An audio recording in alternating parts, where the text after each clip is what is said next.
आज के इस वीडियो में हम सीखेंगे 37 साइज़ की डबल कटोरी ब्लाउज की कटिंग। तो ये मैं मेन फैब्रिक पे कट कर रही हूँ। पहले अस्तर पे कटिंग करेंगे, फिर मेन फैब्रिक पे इसको रख के कटिंग करेंगे। सबसे पहले बैक पल्ला को कट कर लेना है, फिर कपड़ा को 2 सूत एक्स्ट्रा बढ़ाना है और अपना बैक पल्ला इसके ऊपर रखना है। लेकिन जहाँ पे हुक और हाई लगती है वहाँ से वो 2 सूत कपड़ा छोड़ के ही हमें इसको इस तरह से सेट करना है। सेम जैसे है वैसे निशान लगा लेंगे और उसके बाद इसको हटा देंगे। पहले आर्म होल का शेप दे देंगे यहाँ से और फ्रंट में आधा इंच डीप जाएगा। फिर चेस्ट का 4th पार्ट 9.2 लगाएंगे, 37 है तो, और एक्स्ट्रा मार्जिन यहाँ पर है, ठीक है। फिर आपको आधा इंच नीचे से बढ़ाना है फ्रंट के लिए, क्योंकि ये हमारा कटोरी ब्लाउज है। यहाँ से आपको गले की लंबाई ले लेनी है और चौड़ाई मैंने पहले जैसे बैक में लिया था उतना ही लिया है। नीचे से चौड़ाई बढ़ाकर हम गोलाई दे देंगे और इसको इस तरह से मिला लेंगे। चेस्ट का 4th पार्ट जो 9.2 आया उसमें हमने 2 इंच और आधा इंच एक्स्ट्रा बढ़ाया है। 12 इंच पे हम निशान लगाएंगे तीरा के लिए और उसके बाद हमें नीचे का बाकी बेल्ट मिल जाएगा। आधा इंच ऊपर की तरफ बढ़ाते हुए 3 इंच चौड़ाई में इस तरह से गोलाई का शेप दे देंगे और इधर से आधा इंच कम कर लेंगे।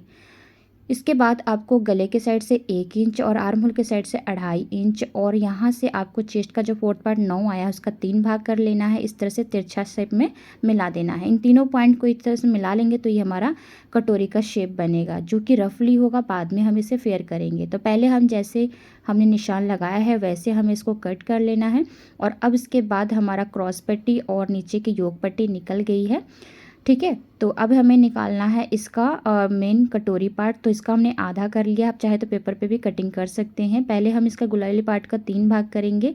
जो 3 भाग यहाँ पर 8.25 आ रहा है तो उसका 3 भाग हम 3.25 ही रख लेते हैं और उसके बाद ये जो स्ट्रेट है उसका भी हम आधा कर लेंगे। इन दोनों को पॉइंट को मिलाएंगे, फिर इसका भी हम सेंटर पॉइंट निकाल के 1 इंच यहाँ से निशान लगाएंगे और इसको इस तरह से गोलाई का शेप दे देंगे। इस पार्ट को कट कर लेंगे।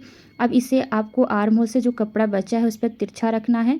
सेम जैसे है पहले आप उसी तरह से निशान लगा लीजिएगा। उसके बाद इसमें हम बढ़ाएंगे, वो आप देखिए क्या बढ़ाएंगे। नीचे से हम आधा आधा इंच बढ़ा रहे हैं और साइड से हम 1 इंच इधर और 1 इंच इधर बढ़ाएंगे। ये सारा सिलाई मार्जिन के लिए है। बाद में आपको जो अंदर वाला पार्ट है वही फिटिंग मिलेगा। यहाँ से गले के साइड से कुछ नहीं बढ़ाए हैं, बस साइड से ही हमने बढ़ाया आधा आधा इंच और ये देखिए इस तरह से शेप बन जाएगा। फिर इसको कट कर लेंगे। इसी से हम दूसरा पार्ट निकालेंगे। तो कपड़ा को 2 फोल्ड करके इस तरह से रखेंगे और सेंटर का निशान लगा के गोलाई का शेप देंगे। दोनों साइड से 2-2 सूत एक्स्ट्रा कपड़ा ले लेंगे। जो सेंटर है वहाँ से 3.5 पे निशान लगाएंगे और इसको एकदम स्ट्रेट मिला देंगे। यहाँ से 2 इंच आ रहा है तो इधर से हम आधा इंच बढ़ा देंगे, 2.5 इंच रख लेंगे। 2 और 2.5 बेस्ट होता है और इसको इस तरह से मिला देंगे। तो ये हमारा कटोरी का सेकंड पार्ट बन गया है। अब इसी पार्ट को आप मेन कपड़ा पर रख के कटिंग कर सकते हैं। तो वीडियो पसंद आए तो लाइक शेयर सब्सक्राइब।